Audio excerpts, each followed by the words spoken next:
The subjunctive. Oh, the subjunctive? I don't know what that is. Yeah, to be honest, nor do I. What? Toby doesn't know what something is? But Toby, you're a genius. Well, Toby, that is so unprofessional. You should really, prepare a bit more. Shut up! It doesn't matter what it is. What matters is that you use it in your C1 Advanced English exam to get high marks. Oh my god, can you stop doing that, please? It is so annoying. Oh, sorry, Monica. It's just I get so excited by Smash English. My name is Toby, this is Smash English, and here is everything you need to know about using the subjunctive for the C1 Advanced Cambridge exam.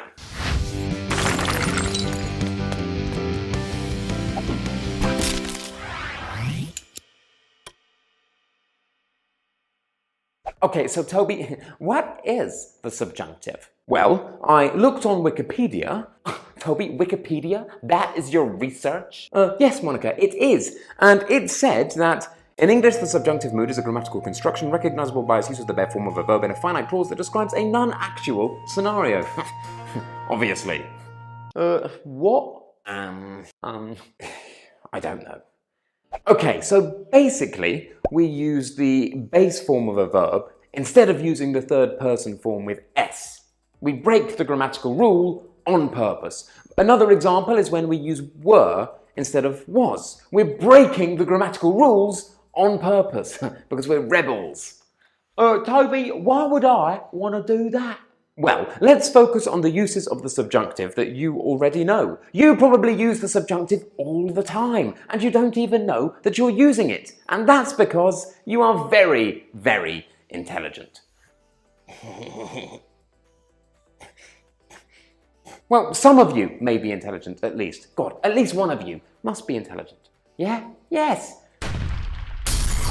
When we use the verb to be in the if clause, the condition clause, of a second conditional, we always say were, and we never say was. For example, if I were you, I would not let my cat eat all of that cheese, because it's very high in saturated fat. And there's one thing that I love about cats, and that's that they are slim, so let's not ruin the perfect figure of a beautiful cat.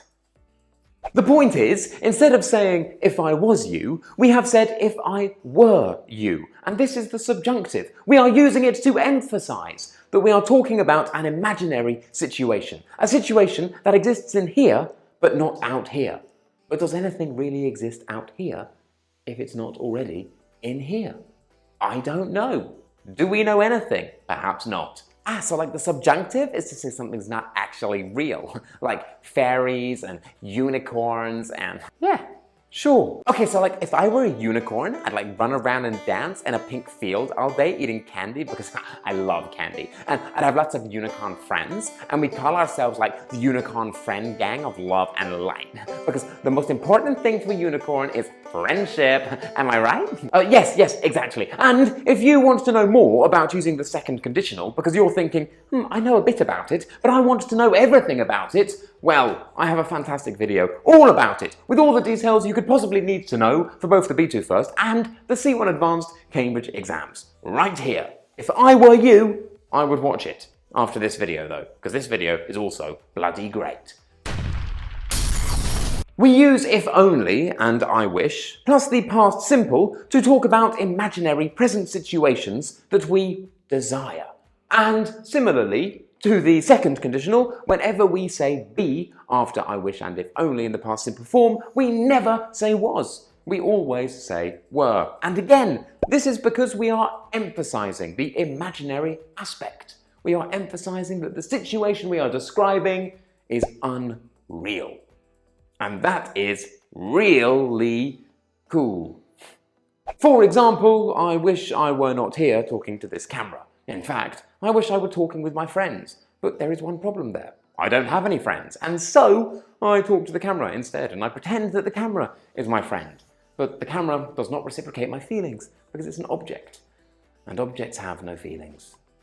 If only you were more interesting to be around, Toby. Maybe you would find someone that actually liked you. I actually wish I were less popular. It's a lot of responsibility, having all of these friends. Bruce, what are you talking about? Everyone hates you. Oh yeah, I forgot about that. Cheers, Monica. And yes, Smash English has a video all about using I wish and if only. This is everything you need to know about using I wish and if only for the B2 First and the C1 Advanced Cambridge exams, and it's really, really watchable. Click here. Yes! We use as if plus the past simple to talk about imaginary comparisons. And, as always, we're using the past simple to emphasise that the situation is imaginary. And if we use the verb to be after as if in its past simple form, we never say was, and we always say were. For example, Monica, you look as if you were a supermodel. Monica is not a supermodel, and so we use the past simple to emphasise that this isn't real, this is imaginary. You look as if you were a supermodel, but you're not. You just look as if you were one. But you're not. You're not one. No. However, you're looking great. Well done. Notice again how we're using were instead of was to emphasise the unreal aspect of the situation, very similar to using I wish and if only and the second conditional. Oh, thanks, Bruce. Is it my hair? No, actually, it's the beard. You look as if you were modelling for a Gillette advert. Gillette, the best a man can get. Monica. Oh my God, Bruce, shut up. You look as if you were homeless. I mean, look at you. Look at that fashion sense. It's awful. And you smell. Yeah, Bruce, you smell as if you were dead. You what, Duke? Nothing. And you were thinking, Toby, I wish I knew every single meaning of the word as that I need to know for the B2 First and the C1 Advanced Cambridge exams, and I actually have a video all about as. So watch it here, and as you watch it, think about me and think about how thankful you are, because we need to give more thanks in this world for special people that do special things. Thanks, Toby. Thank you very, very much. These are the easy peasy lemon squeezy examples that you should already know if you're preparing for the C1 Advanced Cambridge exam. However, there is another more complicated example, and that is with reporting verbs. This involves using the base form of a verb and not adding s, even if you're using the third person. Wow, Toby, that sounds complicated. I know, it sounds complicated, but in practice, it's not. However, it will amaze the examiners. So, let's look at some examples of reporting verbs. Advise, agree, ask, demand, insist, propose, recommend, request, suggest, and urge. Now, of course, if you want to use all of these reporting verbs without using the subjunctive, you can do, but each has its own unique grammatical rules and structures that apply. And you're probably thinking now, can I make sentences with all of these? Well, you know what? If you want to learn how to do that, you can, because I've got a video about every single reporting verb that you need to know for the B2 First exam, and this includes the vast majority of the ones that you need for the C1 Advanced exam too. So, you know what to do now. Yeah. However, we can also use all of these reporting verbs with the subjunctive, and that is also a very, very wonderful thing. Oh, and even better, it's easier. But Toby, I thought you said the subjunctive was complicated. It is. Only the best students know that the subjunctive with reporting verbs exists. However, it's really, really easy to do, because the grammatical rules are the same for every single reporting verb. That saves you a lot of time. But remember that this is super duper duper formal, so use it in formal writing. Don't use it in an informal letter or email. That would be strange. Well, tell me, Toby. Tell me what it is. Okay. Subject plus reporting verb plus that plus subject plus infinitive. Wow. For example, he advised that she study harder. I know, this looks really weird because we've said study instead of studies. We haven't used the third person, and why have we done that? You're probably thinking, I don't like English anymore. I learnt this grammar rule when I was 7, and now you're telling me that sometimes we can break it? Oh my gosh, Toby, I know that rules are made to be broken, but by golly, this takes it too far. Well, calm down. But think about it. We're breaking the grammar rules with the second conditional and with as if and with if only and I wish by using were instead of was. And we're doing that to emphasise that a situation is unreal. And that's basically what we're doing here. He advised that she study harder. We're saying study instead of studies because she's not studying harder. We're expressing his desire, and his desire is an unreal situation. That's what's going on here. Yeah.